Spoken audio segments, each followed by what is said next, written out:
In today's video, we're going to get into how to create and curate magical days so that every day, regardless of what's going on in your life, is magical and you can find meaning in it and you can really enjoy it and grow from it regardless. So if that sounds interesting, let's get into it.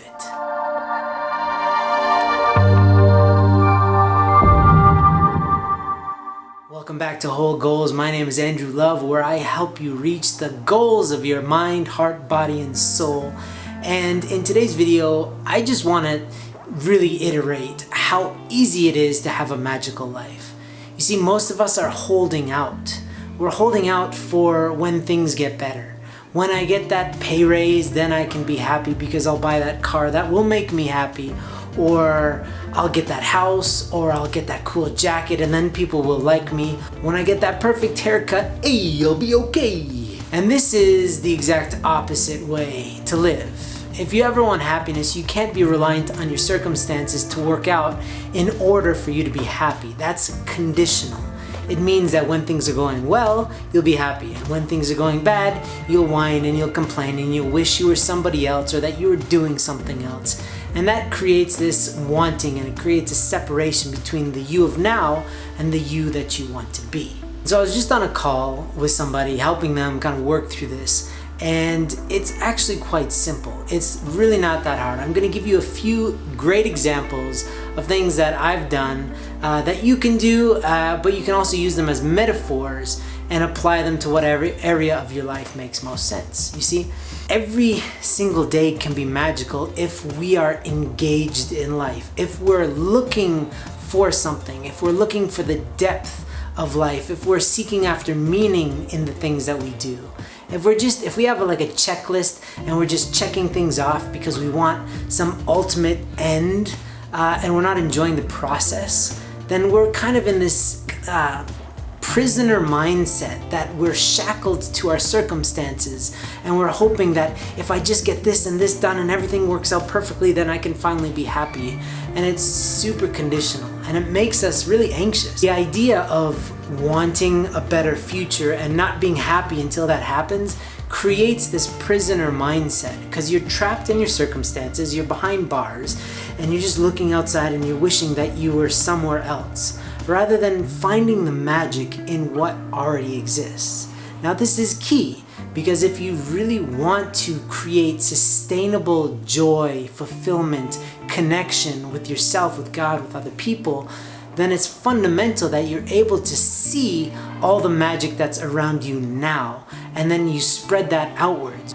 I hope this all makes sense, because it sounds wishy-washy, and I'm trying to make this as practical as possible. So that's like the general overview. But the how to do this is, so this guy that I was talking to, for instance, it's very fresh in my mind, and it's very typical of how people are. He's saying, well, how can I make my life more magical? Because I just have these things to do. I need to go jogging. I need to go grocery shopping. I need to get ready for work. I need to go to work. I need to do all these things. And so, from the macro level, I know a lot of coaches or mentors or philosophers, they say, well, maybe you don't enjoy your job enough, so you need to get a new job or a new career. You have to follow your passions. And what that does is it automatically puts separation between the you now and the you that you want to be. And then you feel like you're in a deficit, like you cannot be happy until you get this future version of what you want. And so it's just this constant pursuit. And that's a losing game, because you're always chasing after happiness. So what I suggested to this guy was actually quite practical. Is while he was jogging, what if he set an internal and an external goal? An external goal is how long he wants to jog, how many miles, or how long, like how much time he wants to jog for. But an internal goal is, what if he's looking for something really magical to happen while he's jogging? What if he takes a new road, and instead of avoiding eye contact with people, he looks at people and he smiles and he waves and he tries to start a conversation as he's jogging, or do something that he doesn't normally do? What that does is it breaks you from your old patterns, and it opens you up to all these new possibilities. You go grocery shopping. What if before you go into the grocery store, you say, I'm going to talk to everybody that I pass by. I'm going to say hi to them. I'm going to ask them how their day's going. And I'm going to do the stuff that I kind of wish I would do, because that's what I do when I'm happy. Because what you're doing in that situation is you're practicing happiness, being a happy person. In this paradigm, you're practicing happiness when you get to that level of happiness by opening yourself up to new possibilities, to new relationships, to, people saying, why are you so happy? Can I hang out with you? To people, like, sometimes when you really put yourself in a high state like that, they want to give stuff to you. They just want to make your life better because you've made their lives better because you were open and you helped them open up. And so in that, you are practicing joy, you're practicing fulfillment in the moment, in each moment, and from there you can create whatever you want. That's the place where you start setting goals. You don't set goals when you're unhappy and you're sitting and I'm lonely, I want to do this because then I'll be happy. It's like, no, you got to break that spell first, find joy in what you already have, and then expand that into the future. Because you're just scaling happiness. There's no separation. You could be doing any job, you can have any amount of money, and if you're happy regardless of circumstances, then you're unshakably happy. You're unshakably fulfilled.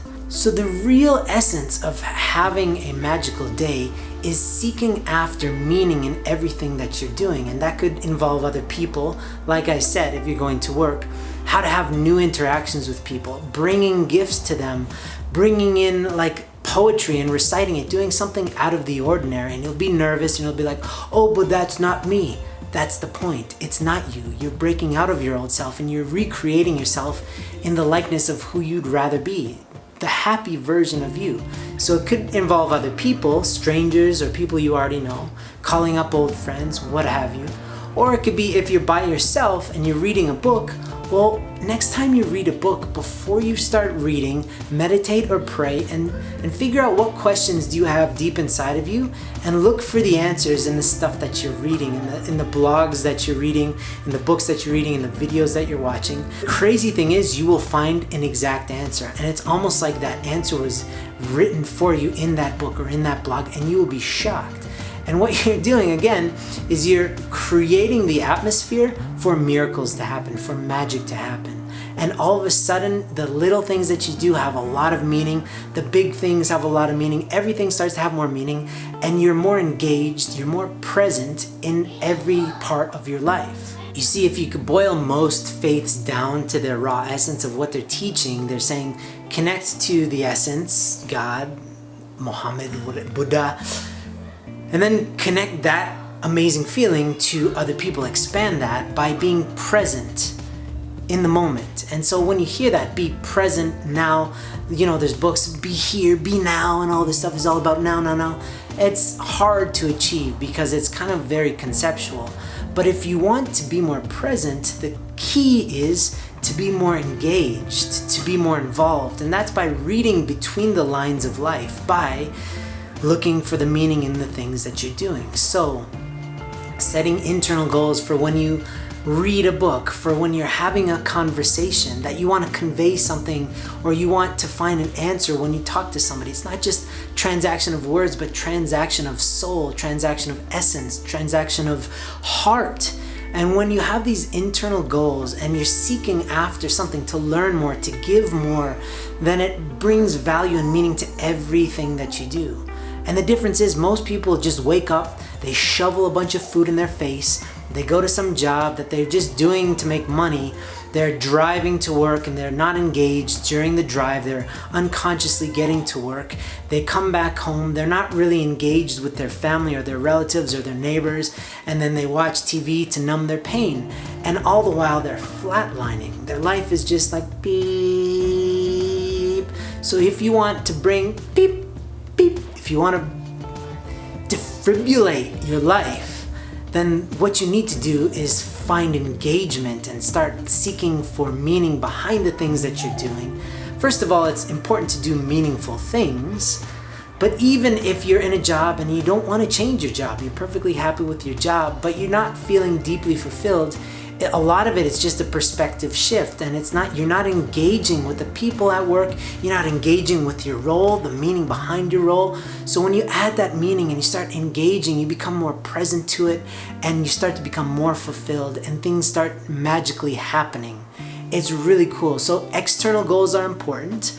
because they help us measure whether we're progressing, but they're not the real goal. The real goal is the fulfillment that you get by achieving those things, and that's by becoming more of who you would like to be. And that's by becoming more engaged, more enthralled by life, living a more whimsical, magical life. So I hope that helped. I know I poured all that out to you. I was really inspired by the call that I just had. I know that this will help if you try this out. Try it out for 7 days. Just try it out, of being engaged, setting internal goals for the different parts of your day. Look at your schedule and say, what's the meaning that I could extract from this? Like going grocery shopping. Am I just meeting a bunch of random people, or have I been blessed by the presence of these magical people? And why not look for the magic in each person I meet? That glimmer in their eye. Because when you're looking for it, the cashier stops being the, hi, how are you? And you're like, I'm fine. And they're like, yeah, that'll be $74.75. And you're like, thanks. And then that's it. Instead, you're like, wow, you look like a really cool person. Or, hey, what's your favorite thing in this grocery store? Or whatever the case may be. And what you're doing is you're snapping them out of the ordinary, and you're creating room for the extraordinary. And when you do that with your family, your friends, your neighbors, when you do that with yourself, with your faith and prayer, start praying differently, asking different questions, do that for 7 days and watch the magic that ensues. I guarantee it as much as I can, even though we're not in the same room. Please try this experiment for the next 7 days and tell me what happens. Leave me some comments below and let me know what happens, the miracles that ensue. I promise you, the craziest things will happen, and especially if you're looking for them. I once tried just this idea of somebody handing me $20 randomly, and I kept on thinking about it and waiting for it. Not that I needed $20, but it was something very specific that I wanted confirmation that this process works. I wanted to see the magic in a very specific way, and it totally happened. I did this event, and like everybody was happy. It was a public speaking event, and then I was talking to this guy. We had a great conversation. Then he turned and walked away. And then he stopped out of nowhere. He froze. And then he turned around, he pulled out his wallet. He's like, I just feel the need to give this to you. And he handed me $20. And I was like, wow, I don't normally take money, but I had to take it because it was exactly what I envisioned it. So it's like money is just an example. It's something very quantifiable. But I really recommend trying to find an internal goal and an external goal for all the things that you do. Do it for 7 days, see what happens. Leave it in the comments below. If you like this video, give me one of these, and if you want to hear more, subscribe, and if you want to hear less, unsubscribe, or just get off the internet and go in a giant hole. Nice to meet you, nice to talk to you. I'll talk to you in the next video.